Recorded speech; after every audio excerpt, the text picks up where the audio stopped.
नमस्कार दोस्तों, स्वागत है आपका हमारे YouTube channel SDO study group में। दोस्तों, जैसा कि आप सभी जानते हैं, हम अधिगम के सिद्धांतों के बारे में चर्चा कर रहे हैं। हमने पिछले वीडियो में कोहलर के सिद्धांत के बारे में पढ़ा था। आज की इस वीडियो में हम बात करने वाले हैं अल्बर्ट बांडुरा महोदय के सिद्धांत के बारे में। जो अल्बर्ट बांडुरा है, इन्होंने एक सिद्धांत का प्रतिपादन किया जिसका नाम है सामाजिक अधिगम का सिद्धांत। हम देखते हैं कि ये जो सिद्धांत है, इसके जो प्रवर्तक हैं वे हैं अल्बर्ट बांडुरा। अर्थात कहने का मतलब है इस सिद्धांत का प्रतिपादन अल्बर्ट बांडुरा के द्वारा किया गया। अल्बर्ट बांडुरा मूलतः कनाडा के निवासी थे। इन्होंने अपना प्रयोग बोबोडोल पर किया। अब हम बात करते हैं कि इस सिद्धांत के जो अन्य नाम है वे कौन कौन से हैं। सिद्धांत के अन्य नाम हम देखते हैं कि सिद्धांत के कुछ अन्य नाम भी है। पहला नाम है परीक्षणात्मक या अवलोकनात्मक सिद्धांत। दूसरा नाम है अनुकरणात्मक अधिगम सिद्धांत। तीसरा नाम है मॉडलिंग थ्योरी। जैसा कि आप सभी जानते हैं कि जब बालक या व्यक्ति किसी भी वातावरण से या हमारे आसपास के समाज के वातावरण से जो कुछ भी वह देखता है वैसा ही वह करने लग जाता है, वैसा ही वह अधिगम करता है, वैसा ही सीखता है। तो अल्बर्ट बांडुरा ने इसी पर इस सिद्धांत का प्रतिपादन किया जिसका नाम इन्होंने रखा सामाजिक अधिगम का सिद्धांत। कि बालक समाज से जैसा देखता है, समाज से जैसा सीखता है, वैसा ही वह व्यवहार करने लग जाता है। अल्बर्ट बांडुरा ने 1986 में अपनी एक पुस्तक जिसका नाम है social foundations of thought and action, इसके अंतर्गत इन्होंने इस सिद्धांत की व्याख्या की और इस सिद्धांत को नाम दिया सामाजिक संज्ञानात्मक सिद्धांत। अब हम बात करते हैं कि समाज के द्वारा इस सिद्धांत को मान्यता प्राप्त की गई या नहीं की गई। समाज द्वारा मान्य व्यवहार को अपनाने तथा अमान्य व्यवहार को त्यागने के कारण ही इस सिद्धांत को सामाजिक अधिगम का सिद्धांत कहा गया। यानी कि हम देखते हैं कि जब हम किसी अच्छे या नैतिक कार्य को करते हैं तो समाज हमें उस कार्य के लिए प्रोत्साहित करता है, और जब हम किसी अमान्य व्यवहार को करते हैं, अनैतिक कार्य को करते हैं, तो समाज उसको अमान्य करार देते हुए हमें कहता है कि यह कार्य आपके लिए नीति विरुद्ध है, आपको यह कार्य नहीं करना चाहिए। जैसा कि हम देखते हैं कि जब हम विद्यालय जाते हैं तो हमें सिखाया जाता है कि धूम्रपान हमारे लिए हानिकारक है, हमें धूम्रपान नहीं करना चाहिए। सामाजिक अधिगम वह अधिगम है जिसमें व्यक्ति प्रतिमान का अवलोकन, अनुकरण करके तथा उसके साथ अंतःक्रिया करके सीखता है। कहने का मतलब है कि सामाजिक अधिगम वह है, अधिगम का मतलब है कि अपने व्यवहार में किसी भी प्रकार का स्थायी परिवर्तन करना, या फिर हम कह सकते हैं कि हम किसी भी व्यवहार को अगर बार बार दोहराते हैं तो उसकी हमारे अंदर कुछ न कुछ आदत है, इसी कारण हम उस व्यवहार को बार बार दोहरा रहे हैं। हम देखते हैं कि समाज में हमें जब भी कोई अच्छा लगता है, प्रतिमान का मतलब है मॉडल। जब हम किसी मूवी को देखते हैं, किसी सीरियल देखते हैं, तो जो हमें उसका कैरेक्टर अच्छा लगता है उसी के अकॉर्डिंग हम व्यवहार करने लग जाते हैं। जब हम देखते हैं कि कोई पुलिस की मूवी चल रही है, पुलिस की, तो हम देखते हैं कि हमारे व्यवहार उसी के अकॉर्डिंग मोटिवेशंस का हो जाता है कि हमें भी आगे चलकर यही करना है। जब हम किसी अच्छे शिक्षक की मूवी देखते हैं तो हम देखते हैं कि हमें भी आगे चलकर ऐसा ही शिक्षक बनना है। हम जो भी एक आकर्षक वस्तु या आकर्षक प्रतिमान को देखते हैं तो हम उसी के अकॉर्डिंग ढलने की कोशिश करने लग जाते हैं। व्यक्ति प्रतिमान का अवलोकन, अनुकरण करके तथा उसके साथ अंतःक्रिया करके सीखता है। अब हम बात करते हैं कि जो अल्बर्ट बांडुरा है, इन्होंने अपना प्रयोग किस पर किया और कैसे किया। अल्बर्ट बांडुरा का प्रयोग। अल्बर्ट बांडुरा ने अपना प्रयोग बोबोडोल पर किया। इस प्रयोग में अल्बर्ट बांडुरा ने बालकों को ऐसे मॉडल दिखाए जो एक खेल के कमरे में आक्रामक व्यवहार कर रहे थे। आक्रामक व्यवहार का मतलब है कि बालक किसी के साथ में मारपीट कर रहे हैं, गाली गलौज कर रहे हैं, और उनको क्या परिणाम मिलता है। दूसरी स्थिति में इन्होंने दिखाया कि एक खेल के कमरे में कुछ व्यक्ति बोबोडोल के साथ शांतिपूर्ण व्यवहार कर रहे हैं, यानी कि चुपचाप बैठे हैं, ना उनसे कोई झगड़ा, ना मारपीट कर रहे हैं, कुछ नहीं कर रहे हैं। तीसरे प्रयोग में इन्होंने दिखाया कि उसमें व्यक्ति बोबोडोल के साथ कोई भी प्रतिक्रिया नहीं कर रहा, यानी कि एक जैसे हम देखते हैं कि यदि किसी निर्जीव वस्तु को रख दिया जाए तो उसी प्रकार का वातावरण उस तीसरे प्रयोग में इन्होंने दिखाया। यह सब दिखाने के बाद बालकों को ऐसे कमरे में ले जाया गया जहां पर उन्हें एक बोबोडोल दे दिया गया। तो जिस प्रयोग का प्रभाव बालक पर सर्वाधिक पड़ा, बालकों ने वही प्रयोग दोहराया। जैसा कि हमने ऊपर बात की है कि समाज के द्वारा हमारा जो व्यवहार है या फिर समाज में जो प्रतिमान दिखाए जाते हैं, यदि उनका प्रभाव हमारे पर पॉजिटिव पड़ा तो हम बार-बार वैसा ही व्यवहार करने लग जाएँगे। तो इसी में वही बताया गया है कि बालकों पर जिसका प्रभाव सर्वाधिक पड़ा, बालकों ने वही प्रयोग बार-बार दोहराया।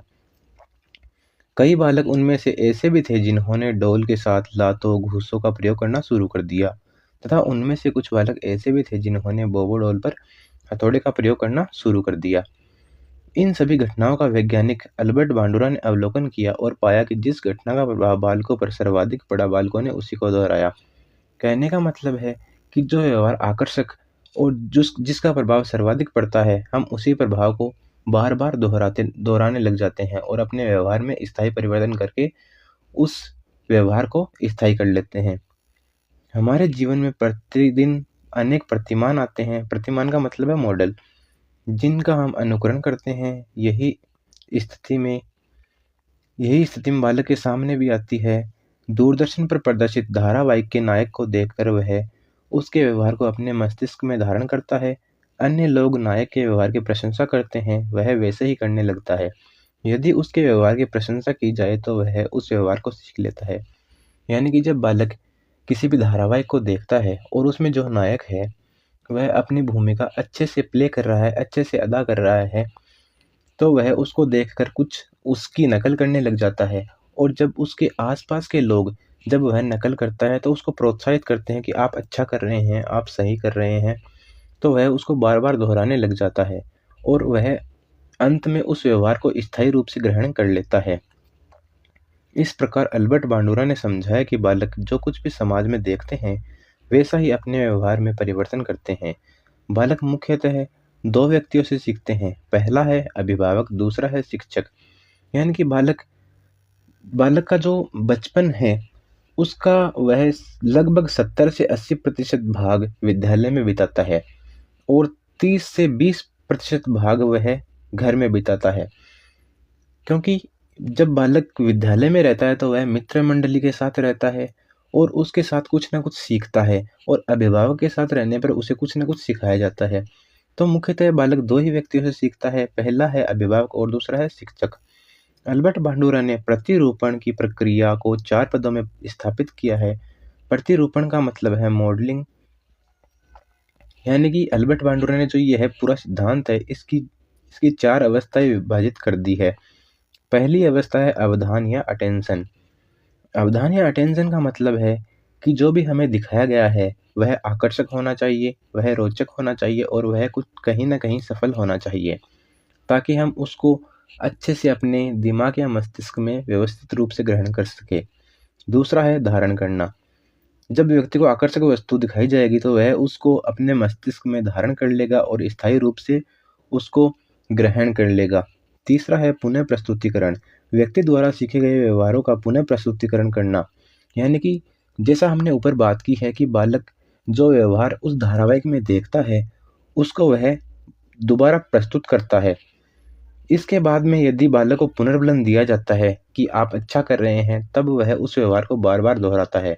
और यदि बालक को वहाँ पर नकार दिया जाए कि आप अच्छा नहीं कर रहे हैं, तो वह वहीं पर उस व्यवहार को त्यागने की कोशिश करेगा और वह आगे से उस व्यवहार को करने की जो कोशिश है उसको कम कर देगा। तो पहला है अवधान। अवधान का अर्थ है मॉडल, आकर्षक, लोकप्रिय, रोचक तथा सफल होना चाहिए। दूसरा है धारण। व्यक्ति व्यवहारों को अपने मस्तिष्क में संग्रहण या धारण कर लेता है।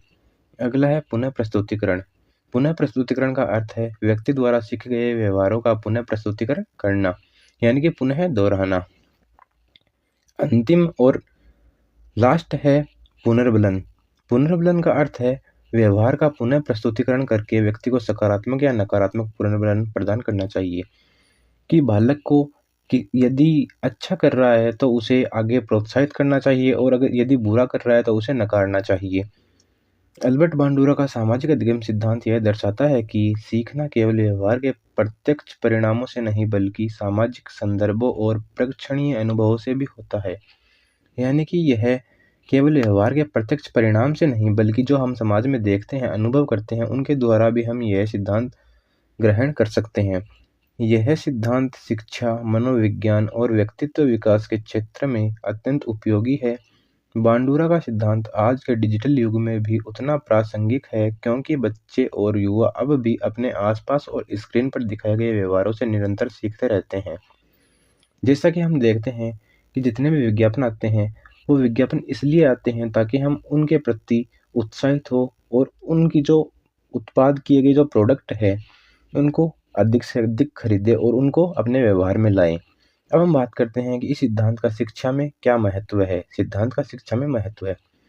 पहला महत्व है कि शिक्षक का आदर्श व्यवहार। पहला है शिक्षक का आदर्श व्यवहार।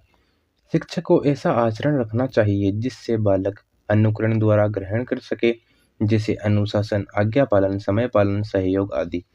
यदि शिक्षक विद्यालय में अनुशासित रूप से रहेगा तो बालक भी देखेंगे देखेंगे कि हमारा जो शिक्षक है वह अनुशासित रहता है, हमें भी अनुशासन में रहना चाहिए।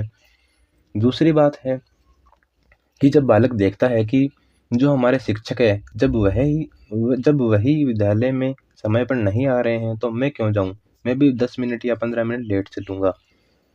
इसके बाद हम बात करते हैं दूसरे महत्व की, सकारात्मक मॉडलिंग। कक्षा में आदर्श छात्रों या नायकों के उदाहरण देकर नैतिक मूल्यों की शिक्षा दी जा सकती है। अगला है सामाजिक कौशल विकास। बच्चों के समूह कार्य, सहानुभूति और सहयोग की भावना विकसित करने के लिए प्रेक्षणीय अधिगम का उपयोग किया जा सकता है। जैसा कि हमने बात की है, जो बालक है उनमें हमें अधिक से अधिक सहयोग की भावना विकसित करनी चाहिए ताकि वह किसी जरूरतमंद व्यक्ति की सहायता कर सके, सहयोग कर सके। अब हम बात करते हैं अगले महत्व की, स्व प्रभावकारिता का विकास। विद्यार्थियों में आत्मविश्वास जगाने के लिए उन्हें छोटे छोटे सफल अनुभव दिए जा सकते हैं ताकि उनमें आत्मविश्वास जागृत हो। अंतिम और अगला है मीडिया का उपयोग। शैक्षिक फिल्मों और डिजिटल माध्यमों द्वारा विद्यार्थियों को प्रेरणादायक मॉडल प्रदान किए जाना चाहिए ताकि वह अपने जीवन में कुछ अच्छा कर सके। दोस्तों, आज के लिए इतना ही। बाकी हम बात करेंगे अगले सिद्धांत की अगले वीडियो में। तब तक के लिए बने रहिए। धन्यवाद।